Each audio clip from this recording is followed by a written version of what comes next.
আসসালামু আলাইকুম রহমতুল্লাহি ওবারাকাতুহু নাহমাদুহু ওয়া সাল্লি আলা রাসূলিহিল কারীম আম্মা বাদ।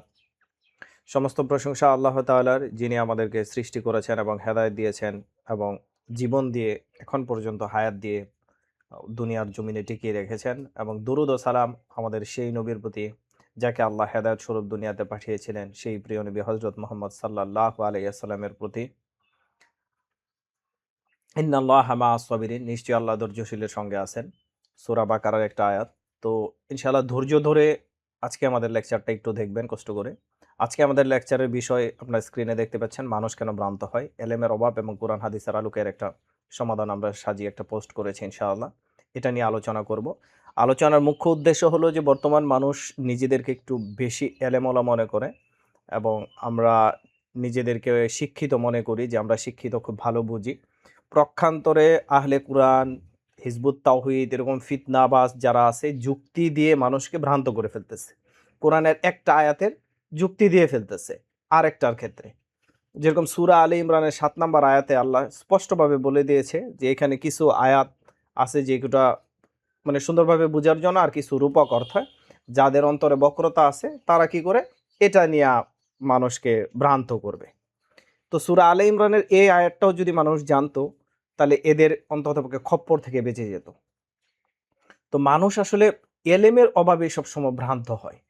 আর আল্লাহ এই জন্যই সর্বপ্রথম মানুষের প্রতি এলেম অর্জনটাকে ফরজ করেছে। তো আমরা আজকে লেকচারটাকে সুন্দর করে সাজাইছি যে মানুষ কেন ভ্রান্ত হয়, এলেমের অভাব ও কোরআন হাদিসের আলোকে সমাধান। মানুষ কেন তো ভ্রান্ত হয়, এলেমের অভাব এর একটা অন্যতম কারণ আমরা বলেছি। মানুষ ভ্রান্ত হওয়ার পিছনে অনেক বড় কারণ থাকে, যেমন নফসের প্রবৃত্তি থাকে, শয়তানের প্ররোচনা। শয়তান তো আছেই, আল্লাহ সবসময় বলেই দিয়েছেন যে শয়তান তোমাদের প্রকাশ সূত্র। তারপরে দুনিয়ার লোভ, দুনিয়ার মধ্যে তো আমাদের লোভ আছেই। এখন ইহুদি নাসারা, কাফের, মুশরিক এরা কি করে অর্থ স্পেন্ড করে, মানুষের পিছনে অর্থ ব্যয় করে। এরা বুঝে যে মানুষের ইমানের কি মূল্য, এই জন্য কোটি কোটি টাকা দিয়ে শুধু ইমান কিনে নিচ্ছে। আর আমরা ইমান ধার দাবি করতেছি, অথচ ইমানের মূল্য বুঝতেছি না।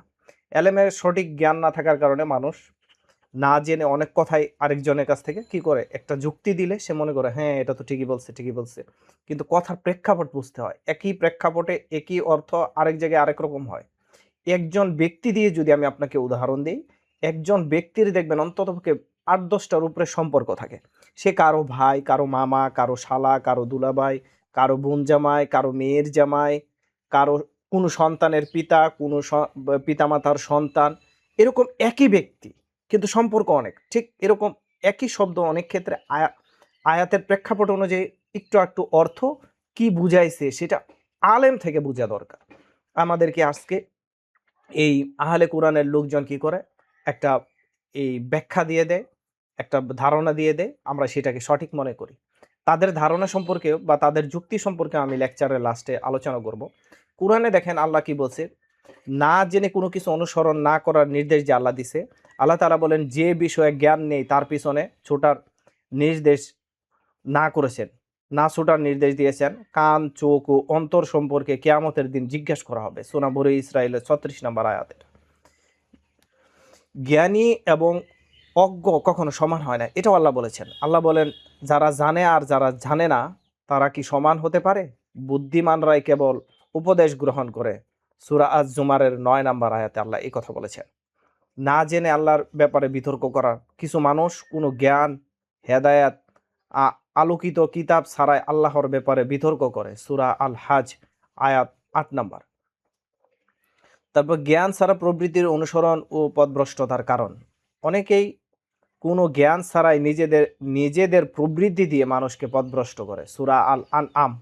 এই যে আহলে কোরআন, এরা নিজেদের প্রবৃত্তি দিয়ে মানুষকে পথভ্রষ্ট করতেছে। এরা বলতেছে আমরা কোরআন মানি, কোরআন হলেই চলবে, আর হাদিসের দরকার নাই। হাদিসের দরকার নাই এই কথাটার মানেই হলো যে তারা কোরআন মানে না। আমি যদি আপনাদেরকে এই ব্যাপারে দেখাই যে তারা আহলে কোরআন দাবি করলেও তারা কুরআন অস্বীকারী, তার একটা আমি চ্যাট জিপিটিতে শর্ট সার্চ করেছিলাম, আপনাদেরকে সেটা দেখাচ্ছি। এখানে দেখেন আমি লিখেছিলাম যে কুরআনে আল্লাহ তাআলা রাসূলকে মানার জন্য যে আয়াত বলেছে তার লিস্ট করে দাও। সে আমাকে ১৩টা লিস্ট করে দিয়েছে, কিন্তু ৩০টার বা ৩০টার উপরে এরকম আয়াত আছে যেখানে আল্লাহ রাসূলকে মানতে বলা হয়েছে।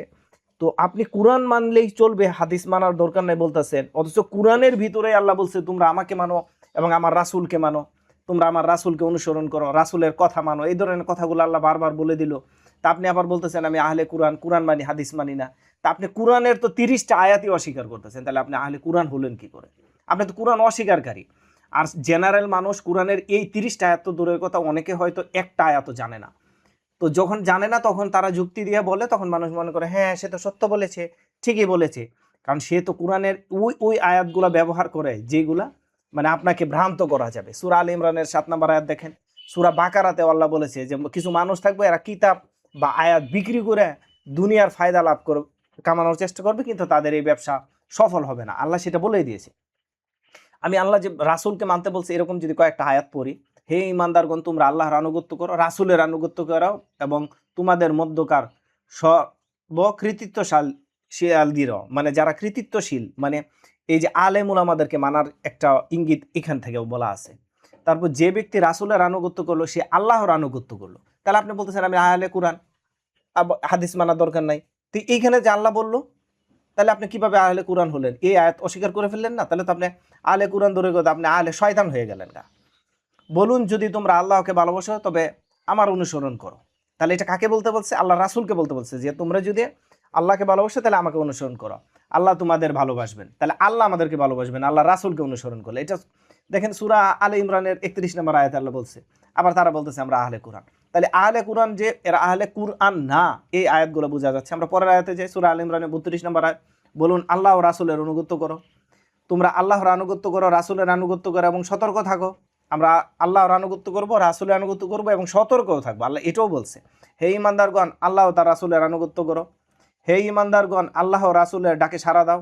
বলুন তোমরা আল্লাহর আনুগত্য করো এবং রাসূলের আনুগত্য করো, তোমরা সালাত কায়েম করো, যাকাত দাও, রাসূলের আনুগত্য করো, যাতে তোমরা রহমত প্রাপ্ত হও। দেখেন এখানে কিন্তু আল্লাহর কথাও বলে নাই, বলছে রাসূলের আনুগত্য করো। তাহলে এই আহলে শয়তানের জাতের এক মানুষকে ভ্রান্ত করতেছে।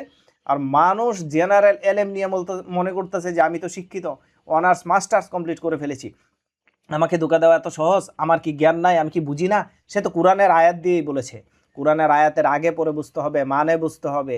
ওই যে বললাম যে একই ব্যক্তি কখন কি সম্পর্ক, আপনি এই সম্পর্কে যদি আমি বলি তখন তো আপনি বলবেন হ্যাঁ আপনি তো বললেন একটু আগে যে সে উমুকের ছেলে, এখন বলতেছেন তার নাম এটা, আবার বলতেছেন সে উমুকের পিতা, আবার বলতেছেন সে উমুকের হাজব্যান্ড, আবার বলতেছেন সে উমুকের মেয়ের জামাই। তাহলে কথাগুলো কনফ্লিক্টেড হয়ে গেল না? না, একই ব্যক্তির এতগুলো সম্পর্ক থাকতে পারে। তো এরকম প্রেক্ষাপটগুলো আপনাকে বুঝতে হবে। আহলে কুরআনের দাবিদাররা এরা আসলে একটা শয়তান, মানে প্রকাশ্য শয়তান। এরা মানুষকে ভ্রান্ত করার জন্য উঠে পড়ে লেগেছে। তারপরে হিজবুত তাওহীদ তো আছেই। তোমরা সালাত কায়েম করো, নিশ্চয় আল্লাহ রাসূলের মধ্যে তোমাদের জন্য উত্তম আদর্শ রয়েছে। দেখেন আল্লাহর আদর্শ, রাসূলের মধ্যে উত্তম আদর্শ আছে, এটা আল্লাহ বলে দিল। আবার আমি বলতেছি যে আহলে কুরআন, আমি কুরআন মানি, অথচ এই আয়াতটা আমি মানতেছি না। তারপরে আল্লাহ ও তার রাসূলের কোনো বিষয়ে ফয়সালা করলে কোনো মুমিন পুরুষ বা নারী সে বিষয়ে অন্য সিদ্ধান্ত নেওয়ার অধিকার নেই। কত সুন্দর কথা। হে ঈমানদারগণ আল্লাহর আনুগত্য করো এবং রাসূলের আনুগত্য করো। রাসূল তোমাদের জন্য তোমাদের যা দেন তা গ্রহণ করো, আর যা থেকে নিষেধ করেছেন তা থেকে বিরত থাকো। অথচ আমরা আহলে কুরআন, আমরা নাকি আহলে কুরআন। নাউজুবিল্লাহ, আল্লাহ এইসব লোকদেরকে হেদায়েত দান করুক এবং এদের ধোঁকা থেকে আমাদের সবাইকে হেফাজত করো। দেখেন হাদিসের আলোকে যদি আমরা এখন আবার এলেম সম্পর্কে আলোচনা করি, হাদিসের আলোকে মানে এলেম উঠে যাবে আলেমদের, দেখেন এলেম উঠে যাবে আলেমদের ও ফতের মাধ্যমে। রাসূল সাল্লাল্লাহু আলাইহি ওয়াসাল্লাম বলেছেন আল্লাহ মানুষের অন্তর থেকে টেনে ছিঁড়ে এলেম উঠাবেন না, বরং আলেমদের উফাতের মাধ্যমে এলেম উঠিয়ে নেবেন। মানে আলেমরা মারা যাওয়ার পর নতুন করে আর কোনো আলেম সৃষ্টি হবে না, আস্তে ধীরে শেষে যখন কোনো আলেম থাকবে না, মানুষ মূর্খদের নেতা বানাবে, তাদের জিজ্ঞেস করা হবে, আর তারা না জেনে ফতোয়া দিবে, নিজেরাও গুমরা হবে, অন্যদেরও গুমরা করবে। রাসূল সাল্লাল্লাহু আলাইহি ওয়াসাল্লাম বলেছেন এলেম অর্জন করা প্রত্যেক মুসলমানের উপর ফরজ। অথচ আমরা বসে আছি আহলে হাদিস, এই আহলে কুরআন, তারপরে ওই ফিতনাবাজ গ্রুপ, এরা ফতোয়া দিবে আর আমরা হ্যাঁ হ্যাঁ হ্যাঁ ঠিক আছে, অত্যন্ত সুন্দর কথা বলছে। এই আহলে কুরআনের একটা ভ্রান্ত ফতোয়া নিয়ে আমি লেকচারের লাস্টে আবারও কথা বলবো। দুনিয়া ও আখিরাত উভয়ের জন্য এলেম প্রয়োজন। রাসূল সাল্লাল্লাহু আলাইহি ওয়াসাল্লাম বলেছেন যে দুনিয়া চায় তার এলেম দরকার, যে আখিরাত চায় তারও এলেম দরকার, আর যে উভয়টা চায় তারও এলেম দরকার। সহিহ বুখারীর একটা হাদিস। দেখেন আপনারা এগুলো ঘেটে নেবেন। মানে আমরা একটা লেকচার দিলে আপনারা অনেক সময় বলেন যে এটা দলিল কি, আপনি দলিল ঘেটে নেন, আপনি নিজে মিলায়া দেখেন। ওরা যখন বলে ওদের যুক্তিতে যাবেন না ভাই, আমি অনুরোধ, এখন শেষ জামানার মানুষ এত বেশি এলেমালা হয়েছে, এত বেশি জ্ঞানী হয়েছে, আর এই জ্ঞানী হওয়ার কারণেই এরা ধোঁকা দিতে পারতেছে। তো আমরা সার কথায় না যে এখন আসি যে আহলে কুরআনের এদের আরেকটা ভ্রান্ত এ নিয়ে। ওই দিন আমি এদের একটা লেকচার শুনেছিলাম। এরা বলতেছে যে ওই দাসী যে নারী হবে, সে স্বাধীন নারীর সম্মানের অর্ধেক তার সম্মান হবে, দাসীর সম্মান হবে স্বাধীন নারীর অর্ধেক। আচ্ছা ঠিক আছে, এটা অর্ধেক। এখন সে বলতেছে যে এটা যদি অর্ধেক হয়, তাহলে জিনার শাস্তি, বিবাহিত নারী বা পুরুষ জিনার শাস্তি কিভাবে, তাকে অর্ধেক মৃত্যু দেওয়া হবে। জিনার শাস্তি তো মৃত্যু বলা হয়েছে পাথর মেরে, তাহলে সে তার যেহেতু সম্মান অর্ধেক, তাহলে তার শাস্তি কিভাবে অর্ধেক হবে? আরে জাহেলের দল, সম্মান অর্ধেক আর শাস্তি অর্ধেক এক কি? আপনি স্বাভাবিকভাবে চিন্তা করেন, যার সম্মান অর্ধেক সে জিনা করলে কি সে অর্ধেক জিনা করে? যার সম্মান বেশি সে কি জিনা করলে বেশি জিনা করে? আচ্ছা ধরে নিলাম, এটা বাদ দিলাম, আমি তার যুক্তিতে আসি যে যেহেতু সম্মান অর্ধেক তাহলে তার শাস্তি অর্ধেক। তাহলে যে তার যুক্তিতে আমি যদি এখন বলি যার সম্মান অর্ধেক সে ব্যক্তিও হতে হবে অর্ধেক, সে ব্যক্তি অর্ধেক না হলে তার শাস্তি কি যেহেতু অর্ধেক করা যাচ্ছে না, তাহলে ব্যক্তি অর্ধেক হতে হবে। সম্মান যার অর্ধেক তার সে ব্যক্তি অর্ধেক, তার চোখ হতে হবে এক, নাকের ছিদ্রি থাকবে এক, কান থাকবে এক, হাত থাকবে এক, পা থাকবে এক। এই সব কিছু যদি তার অর্ধেক না হয়, সম্মান অর্ধেকের কারণে বিচারও অর্ধেক হয়ে যাচ্ছে, তাহলে মানুষ কেন অর্ধেক হচ্ছে না? সম্মান আর বিচার এক জিনিস নয়। এটার একটা উদাহরণ যদি আমি একটা হাদিস থেকে দেই, এক নারীর ব্যাপারে আল্লাহ রাসূলের কাছে বিচার দেওয়া হয়েছিল যে ইয়া আল্লাহ রাসূল, সেই নারী তো চুরি করেছে। এখন আল্লাহ রাসূল এটা কয়েকবার না শোনার ভান করেছিল এরকম, কিন্তু যখন বিচার চলে আসছে উনি শাস্তি ঘোষণা করে দিয়েছে, তার হাত কেটে দিতে হবে। এখন আরেকজন এসে বললো সে তো একটু সম্ভ্রান্ত ছিল, তো তার ব্যাপারে কোনো সিদ্ধান্ত নেওয়া যায় কিনা। তখন আল্লাহ রাসূল বলেছে এই সিদ্ধান্ত আমার মেয়ে ফাতেমা হলেও এটা এই একই সিদ্ধান্ত। তাহলে এখান থেকে কি বোঝা যায় যে বিচারের ক্ষেত্রে কোনো ওই সম্মান অর্ধেক আর ব্যক্তি অর্ধেক এইটা মুখ্য বিষয় না। তাহলে আমি কি করতেছি, ওরা একটা আয়াত দিয়ে ব্যাখ্যা দিচ্ছে যে দেখেন কোরআনে বলা হয়েছে স্বাধীন নারী এই থেকে দাসীর সম্মান অর্ধেক, তাহলে আপনি কিভাবে তার বিচার করবেন অর্ধেক? সম্মান অর্ধেক হয়ে গেছে, বিচার অর্ধেক। সম্মান অর্ধেক যদি বিচার অর্ধেক হয়, তাহলে সম্মান অর্ধেক, নারী অর্ধেক হইতে হবে, দাসী নারী। তার চোখ থাকবে এক, হাত থাকবে এক, পা থাকবে এক, কান থাকবে এক, এই নাকের ছিদ্রি থাকবে এক, মাথা থাকবে অর্ধেক, বুক থাকবে অর্ধেক। তো এরকম হবে না? তাহলে এই ক্ষেত্রে তো আপনারা কেউ যুক্তি দিচ্ছেন না, তাদেরকে বলতেছেন না যে ভাই দাসী যদি সম্মান অর্ধেক হয়, বিচার অর্ধেক হয়, তাহলে তো দাসী নারী অর্ধেক হইতে হবে। দাসী এবং জিনা করতে গেলেও সে জিনা অর্ধেক করতে হবে। জিনা অর্ধেক সে কিভাবে করবে? এই ব্যাখ্যাটা দিয়ে যাক তারা। এই ব্যাখ্যা দেওয়ার মতো ক্ষমতা তাদের নাই। তারা কি করতেছে, ওই যে সূরা আলে ইমরানের 7 নম্বর আয়াত যদি আবারও আমরা বলি, সূরা আলে ইমরানের 7 নম্বর আয়াতে কি বলছে আল্লাহ? আমি এটা একটা ফটো কার্ড ডিজাইন করেছি, আমি যদি এটা শো করি,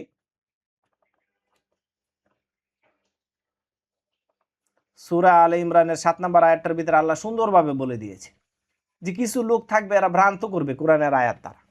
তো এই যে সূরা বাকারাতে আল্লাহ এই ধরনের কথা বলেছে যে মানুষকে ভ্রান্ত করবে এরা কোরআনের আয়াত দ্বারা। তো এই যেখানে দেখেন তিনিই তোমার প্রতি এই কিতাব নাজিল করেছেন, এতে কিছু আয়াত আছে সুস্পষ্ট এসব কিতাবের মূল ভিত্তি, আর অন্য কিছু আয়াত স্পষ্ট, যাদের অন্তরে বক্রতা আছে তারা ফিতনা সৃষ্টি ও এর অপব্যাখ্যার উদ্দেশ্যে অস্পষ্ট আয়াতগুলো অনুসরণ করবে। তার মানে কি বুঝা গেল, ওই যে আয়াতগুলো খুঁজে খুঁজে খুঁজে খুঁজে আমাকে আপনাকে ফিতনা সৃষ্টির জন্য, অপব্যাখ্যার জন্য ব্যবহার করতেছে। এই আয়াতটুকু শুধু মাথায় রাখেন, সূরা আলে ইমরানের 7 নম্বর আয়াত। তাও অন্ততপক্ষে এই আহলে কুরআন দাবিদার এইসব শয়তানের ফিতনা থেকে আল্লাহ আমাদেরকে হেফাজত করবে ইনশাআল্লাহ। আল্লাহ আমাদেরকে সকল প্রকার ধোঁকাবাজি থেকে হেফাজত করুক, এলেম অর্জন করার মতো তৌফিক দান করুক। ওমা তৌফিক ইল্লা বিল্লাহ।